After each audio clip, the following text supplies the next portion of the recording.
Wyoming Territory, October 1879. The snow started early that year, and by the time Hollis Pritchard rode down from the ridge above the North Platte River, the wind had teeth in it. His horse, Bramble, was lathered and steaming despite the cold, and Hollis tugged his coat tighter as they rounded the bend below the cottonwoods. That was when he saw her barefoot, in a torn white dress, arms wrapped around herself like prayer, standing in the moonlight by the riverbank. She did not look up right away. Her hair was dark and tangled, stuck to her cheeks, and her lips were blue. The long train of her dress dragged over the frost-bitten earth, and her shoulders trembled with every gust. Hollis dismounted slow, boots crunching on frozen grass. "Ma'am," he said, voice low. "You all right?" She flinched and turned. Her eyes were wide green like prairie sage and full of something raw and frightened. "Do not come closer." "I will not." Hollis held his hands up, his rifle slung across his back and used. "But you are gonna freeze if you stay out here." She looked down at herself like she had just noticed the gown, the bruises on her arms, the blood on her knees. He shrugged off his coat and laid it on a rock between them. "You do not have to take it. But I am not leaving you here." She stared at the coat a long time. Then, without a word, she stepped forward, snatched it up, and wrapped herself in it. Hollis cleared his throat. "My cabin is not far. Just up past that ridge. You can ride. Horse is calm. Or I will walk beside if that feels better." The woman looked at the horse, then at him. Her jaw trembled. "I do not know you." "No, ma'am. You do not." He pressed a hand to his chest. "Hollis Pritchard." She hesitated, then drew herself up, still holding the coat shut at her throat. "Winona Lark." "Well, Miss Lark," he said, careful not to crowd her. "You want to live through the night. You need a fire and dry clothes. That is all I am offering." She nodded once. "I will ride." They said nothing more as he helped her up into the saddle and led Bramble by the reins. Moonlight threw their shadows long across the snow, and the only sound was the wind through the trees. Hollis had not shared his cabin with anyone in 5 years. It showed. He shoved aside the pile of spare tack and old boots near the hearth, stoked the fire high, and brought out a blanket from the chest in the corner. When he turned around, Winona still stood by the door, arms clutched around herself. "You can sit," he said. "No one else here but me." She moved slowly, like her bones ached. Her dress was soaked at the hem, and her left shoulder looked swollen. When she sat, it was straight-backed and stiff, like she was afraid to relax. He poured coffee into a tin cup and offered it. "It is bitter, but it is hot." She took it with a nod. Her hands were small and shaking. "Do you want to tell me what happened?" Hollis asked, sitting on the floor near the fire. She looked into the flames. "I was supposed to be married today." He waited. "His name was Albie. My father arranged it. Said it was a good match. Albie owned land near Cheyenne. But he locked me in a room before the ceremony. Said I needed to learn obedience first." Hollis's jaw tightened. She went on. "I broke the window, climbed out, ran until I found the river. Then I just kept walking. You are lucky you did not freeze." "I would have rather frozen," she whispered. He leaned forward, elbows on his knees. "You are safe now. No one is going to touch you here." She looked at him for a long time. "Why are you helping me?" Hollis rubbed the back of his neck. "Maybe because I know what it is like to be alone." Winona did not speak again that night. Hollis offered her the bed and took the floor without argument. She did not sleep much. He heard her breathing, heard her shift and sit up when the wind howled. But she did not cry. That was what struck him most. She had been through hell, but she did not break. By the third day, she was moving better, eating more. She wore one of his old shirts and a pair of trousers rolled up at the ankles. She looked out the window a lot, always toward the east. "You expecting someone?" he asked over breakfast. "No," she said. "Just watching for trouble." He nodded. "You are welcome to stay. Long as you like." She blinked. "Why?" "Seems to me you need a place. And I do not mind the company." Winona's mouth curled, not quite a smile. "You are not what I expected." "What did you expect?" "Men like Albie. Men who take." I do not take a thing unless it is given, Hollis said. And even then I ask twice. She looked back at him, and something in her eyes shifted. Then I will stay. For now. A week passed. Then 2. Winona started chopping vegetables while he hunted. She mended a hole in his shirt and organized the shelves without being asked. She still did not talk much about the past, but she laughed once when he slipped in the mud, and it startled them both. One night, as they sat by the fire, she reached out and set her hand on his arm. "Thank you," she said. "For what?" "For not asking me to be anything." Hollis looked at her. Her hair was clean now, braided over her shoulder. Her face was still pale, but the sharp fear had faded. "You are exactly who you need to be." She let her hand stay where it was. And when the fire burned low, she leaned against his side, quiet and warm and close. He did not move, did not speak, but something in him settled, something that had felt hollow for years. And he knew, without any grand words or promises, that this woman, this shivering bride he had found under the moon, had already changed everything. By late November, the wind had taken on a dry whine, and the creek behind the cabin had frozen in a shallow sheet, the kind that cracked under a man's boot if he stepped careless. Hollis had taken to checking the trap lines before sunup, and Winona stayed behind, tending to the fire and stitching a new hem into the pants he'd worn thin at the cuffs. They moved around each other with a rhythm now, one that didn't need words to keep time. She had started drawing again, small, careful sketches in the back pages of an old ledger she'd found beneath the flour sack. He saw them when she left it open once, a mule deer at the edge of the trees, a broken wagon wheel, a woman's face in profile with a braid laid over her shoulder. He said nothing, just noticed. That morning she stood at the stove, sleeves rolled to her elbows, her hair damp from where she'd scrubbed it with melted snow. Hollis leaned against the doorframe, a strip of jerky in one hand, watching her stir cornmeal into a pot. "You ever think about heading farther west?" she asked, not looking up. "Used to," he said. "Thought I'd end up in Idaho country. Maybe Oregon. Never made it past Rawlins." She nodded, then set the spoon down and wiped her hands. "My mother used to say the wind was different by the ocean. Softer, like it came from a place that forgave things." "You believe that?" "I wanted to." She turned then, arms crossed. "She died when I was 16. Pneumonia. We buried her under a cottonwood that leaned east." He stepped toward her, slow. "You never said." "I didn't know if it mattered." Her eyes met his. "I don't have people anymore, Hollis." He looked at her, really looked. The way her mouth pressed firm when she kept something in. The way her fingers curled tight around her elbows like she was holding herself up from the inside. "You got me," he said. Her shoulders dropped a little, like a weight eased without her asking it to. That night, a storm rolled in, quiet but thick, blanketing the world in white. Hollis brought in extra wood, and Winona laid out 2 quilts on the floor near the hearth.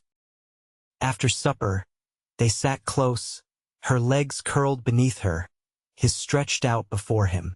The fire threw orange against the rafters. She reached into her apron and pulled out a small tin box.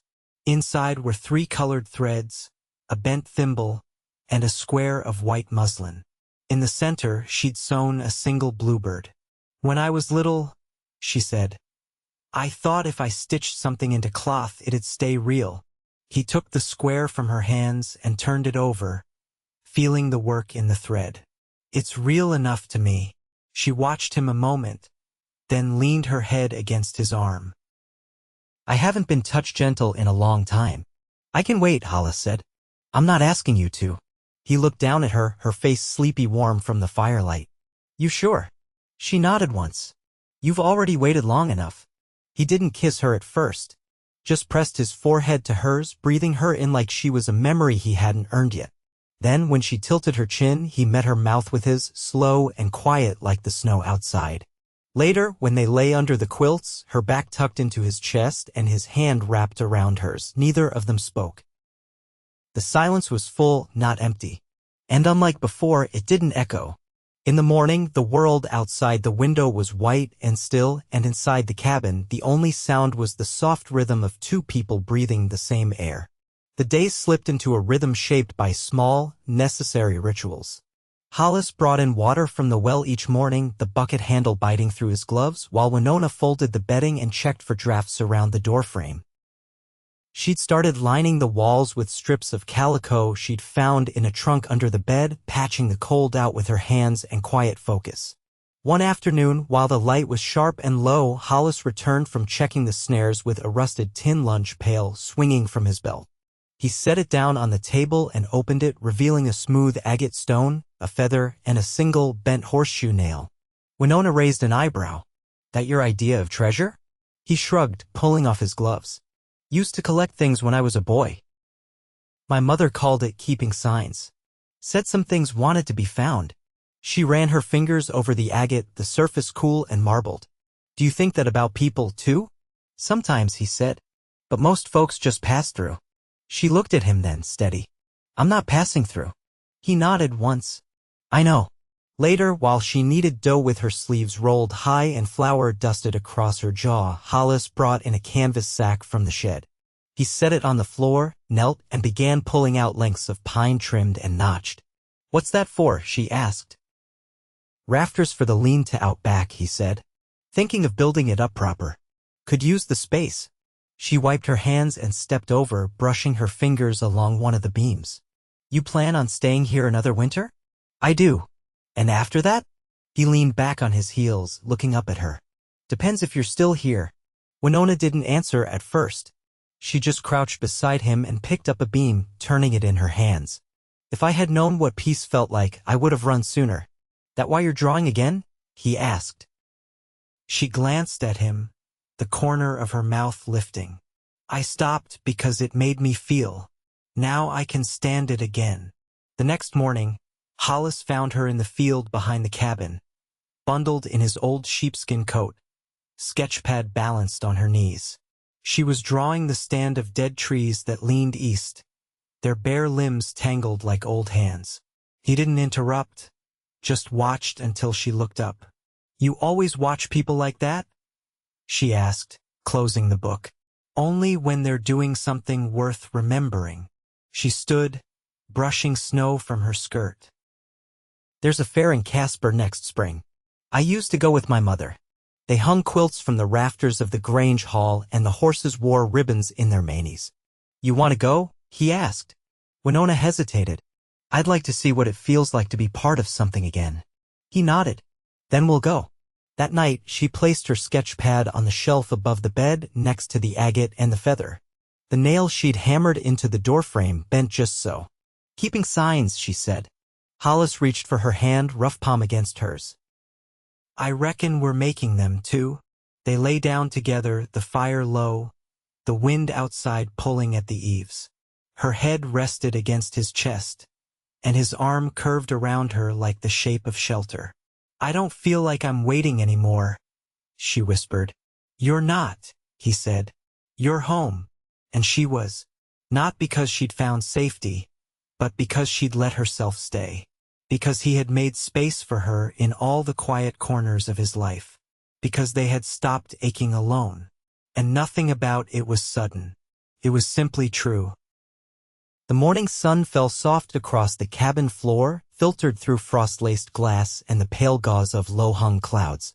Hollis sat at the table sharpening his draw knife, the steady rasp of steel against wood carrying under the hush of winter.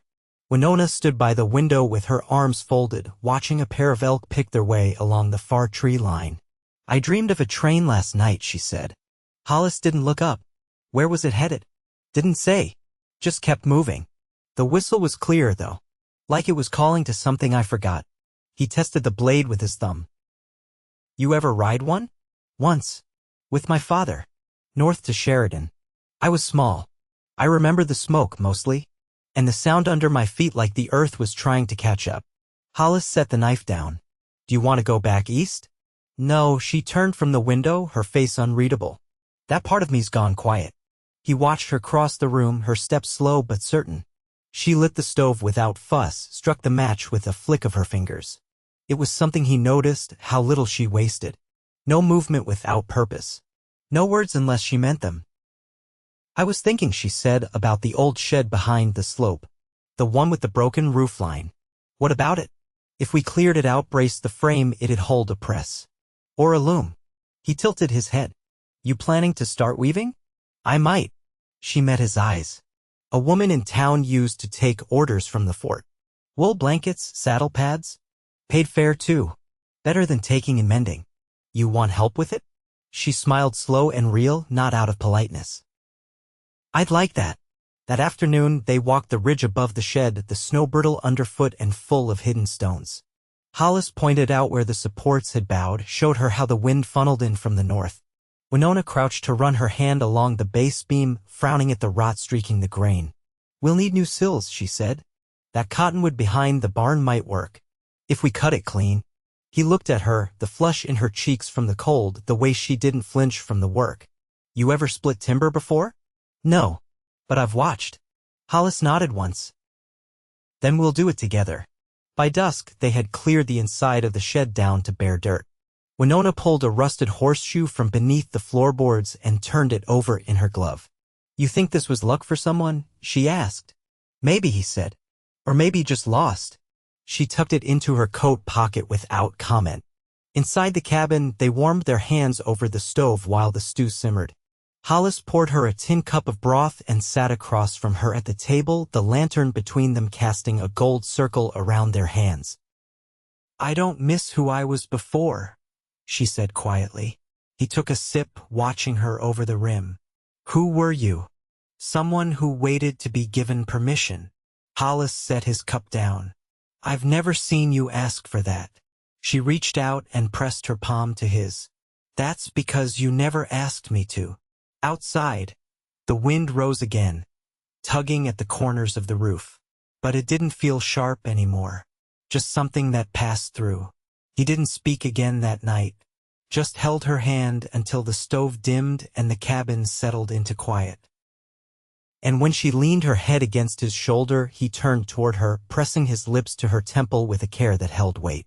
They stayed like that, wrapped in each other, the silence around them full of what they hadn't said but no longer needed to. And somewhere in the dark, the wind carried the faintest sound of thaw. By early March, the ground began to thaw in patches, revealing flattened sage and a scatter of hoarfrost-bitten grasses.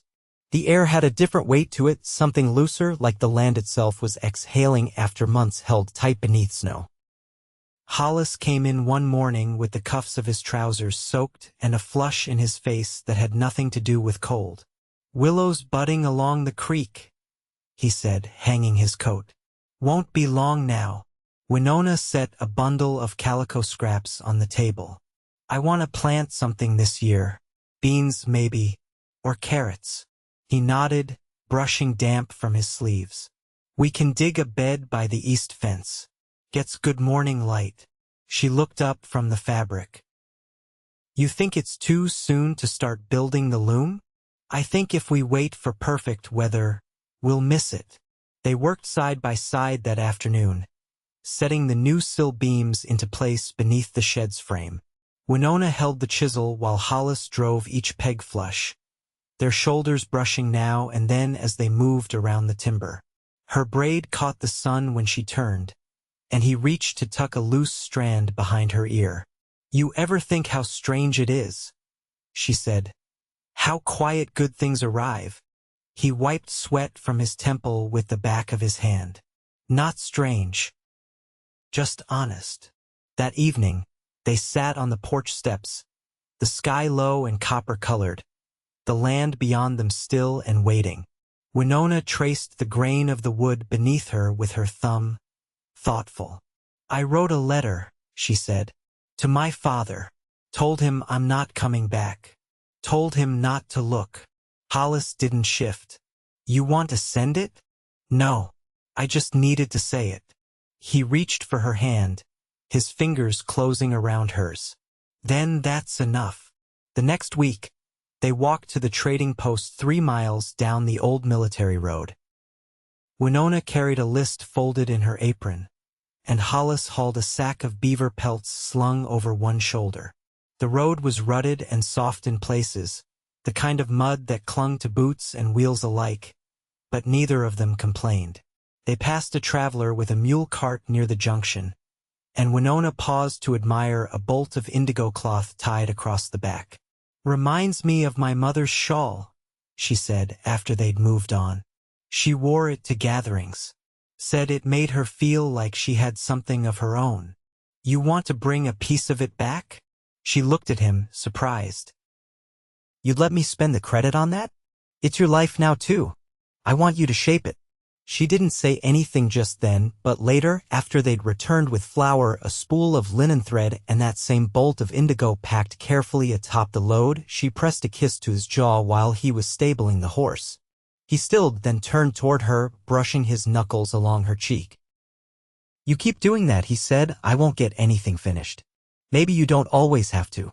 The loom went up by the end of the month, a blocky frame of worn pine and iron nails, lashed steady with rawhide cord. Winona tested the tension with practiced fingers, adjusting the heddle with a small mallet Hollis had carved from scrap.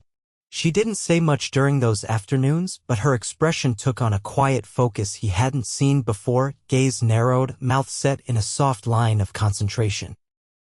One morning, while she spun yarn from the fleece they'd bought from a rancher south of the ridge, she looked up suddenly. "You ever think about making it official?" Hollis set down the mug of coffee he'd just poured and crossed the room, kneeling beside her stool. "I do. You'd really stand up beside me and say it out loud?" He took her hand, turning her palm open. "I'd say it as many times as you want to hear it." They were married beneath the cottonwoods behind the cabin, just as the first green leaves began to shake loose from their buds. A traveling preacher passed through on his way to Rawlins, and they gave him a place to sleep and a warm meal in return for the words. Winona wore a clean muslin dress with a strip of blue cloth tied at her waist. Hollis shaved, which made him look younger and more solemn than usual. The preacher read from a tattered book, but neither of them heard much beyond each other's names. After the man rode on, they stayed outside, hands clasped, the wind combing gently through the trees. "You sure this is what you want?" Hollis asked. Winona leaned into him, her cheek against his chest. "It's the only thing I've ever chosen without fear." He kissed the top of her head. "Then it's right." In the months that followed, the garden grew slow and stubborn, but it grew. Winona's loom clacked steady through the afternoons, the sound of it a kind of heartbeat in the cabin.